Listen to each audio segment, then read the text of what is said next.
You are not broken. That is the most important place to begin, I believe.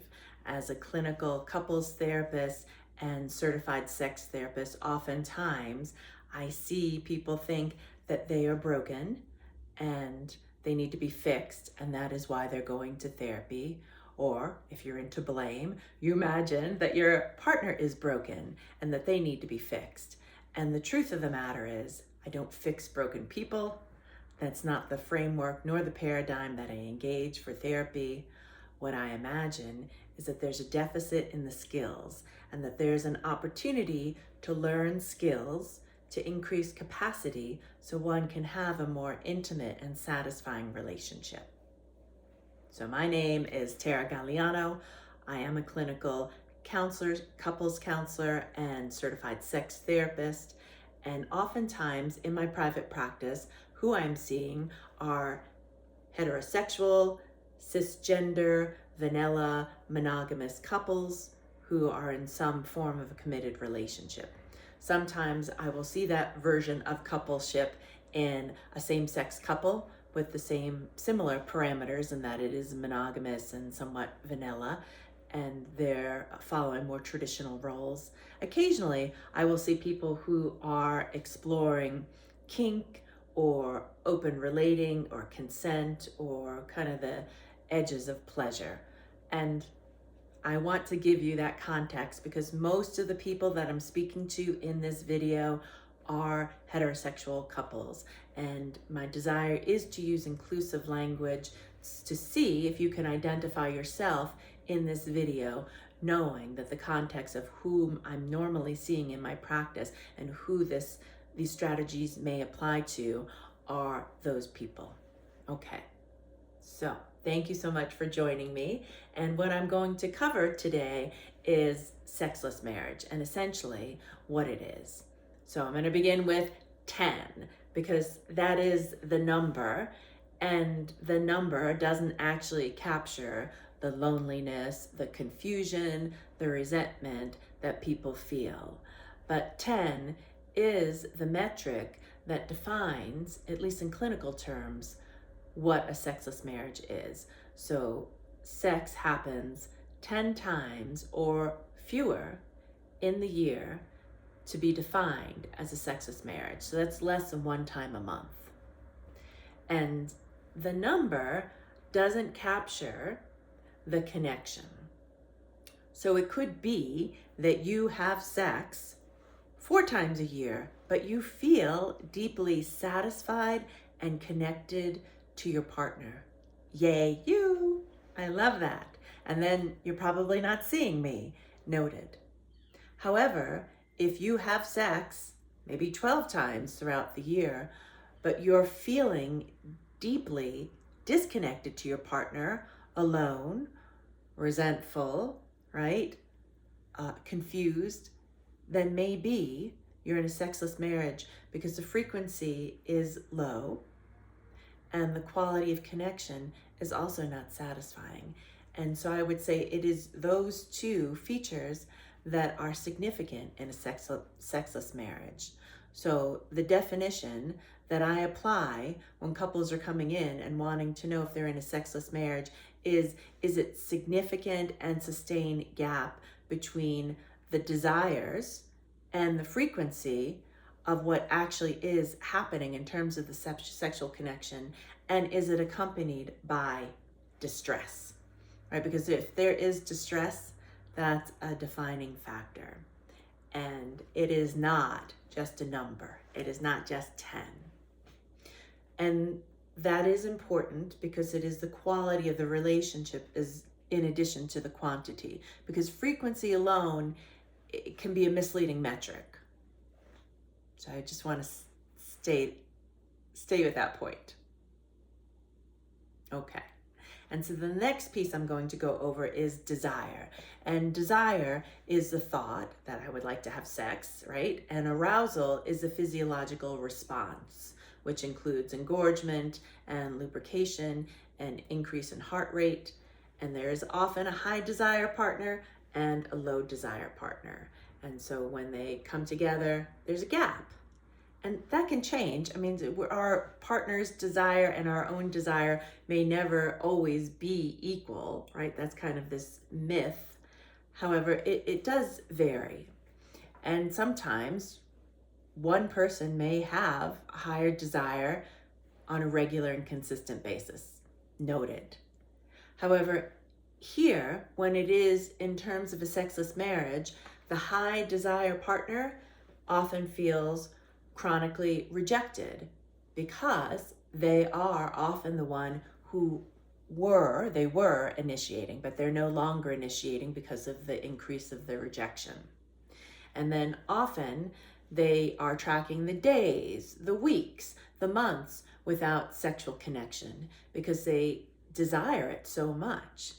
And then what happens is they begin to have an internal narrative that they're not attractive, or they're not good enough, or that their partner does not desire them, which is painful, right? And I think that's a pretty important piece, is that it is a painful experience for the high desire partner and also for the low desire partner. So the low desire partner may feel pressure that they need to perform, or they may feel guilt that they're not engaged in what they may imagine is a duty or an obligation in their relationship. And so they feel a sense of failure, like they're not giving their partner what they want. And then they also may have some fear that any touch in which they engage may lead their partner on, or may be an overture towards sexual connection when it's not. And so they may actually not engage in any physical connection or any affection with their partner, even though they may desire that, but they don't want to lead their partner on. So in this description, notice, like, there is no villain, right? There is no perpetrator. There is just hurt kind of all around, although it looks different for each partner. And then the causes. The causes of this can be medical, they can be relational, they can be emotional, or they can be contextual. So oftentimes as a sex therapist, I am ruling out a biological basis for any condition. And so medical is one that I often have people go to before they begin therapy.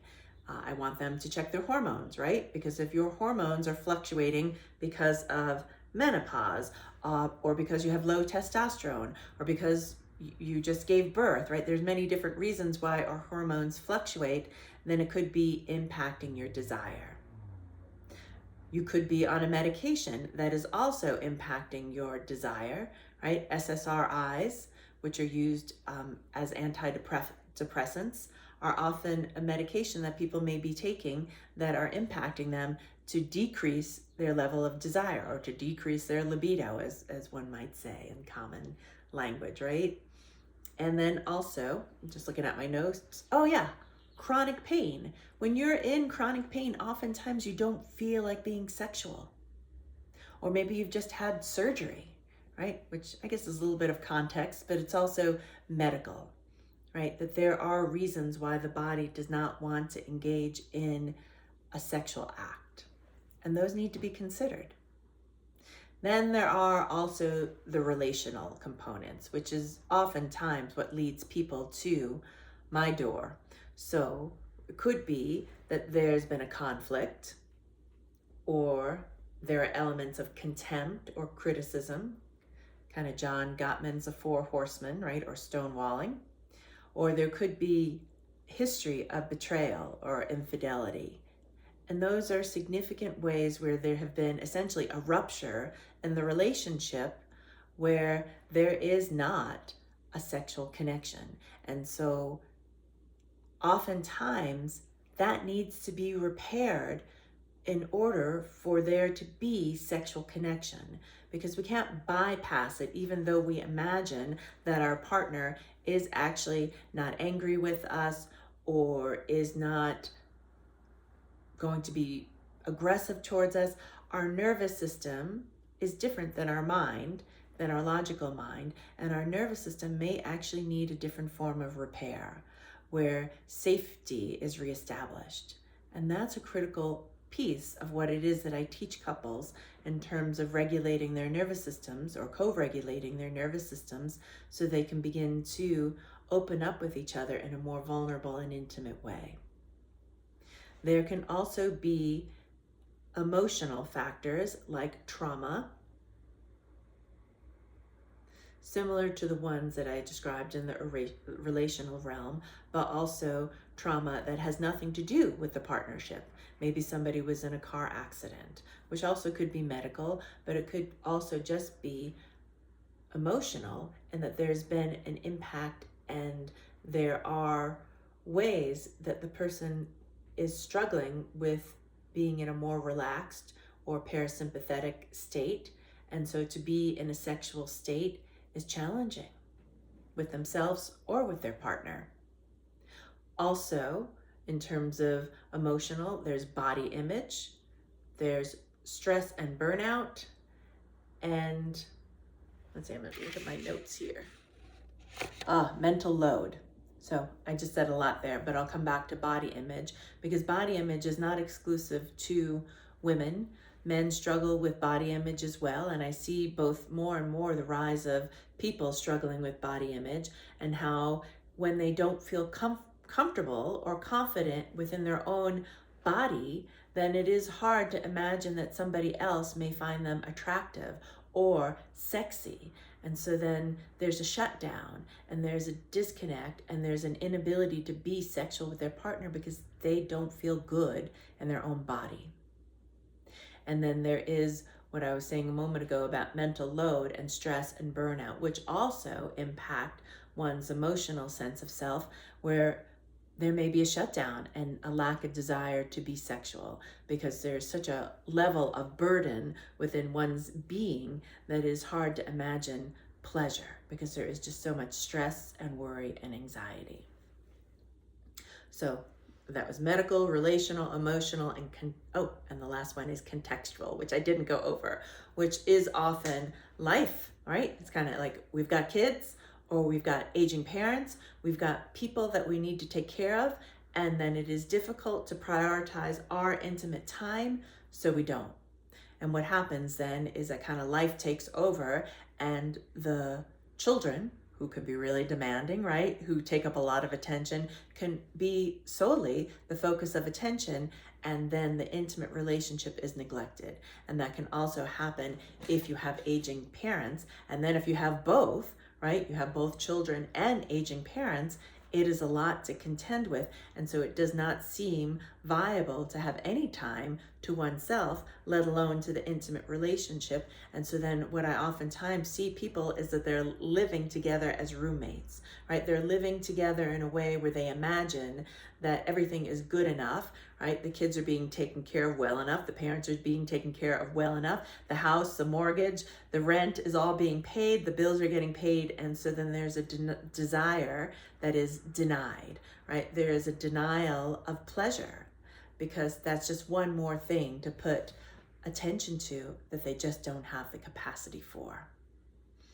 So noted. Okay, I'm just gonna look at my notes. So,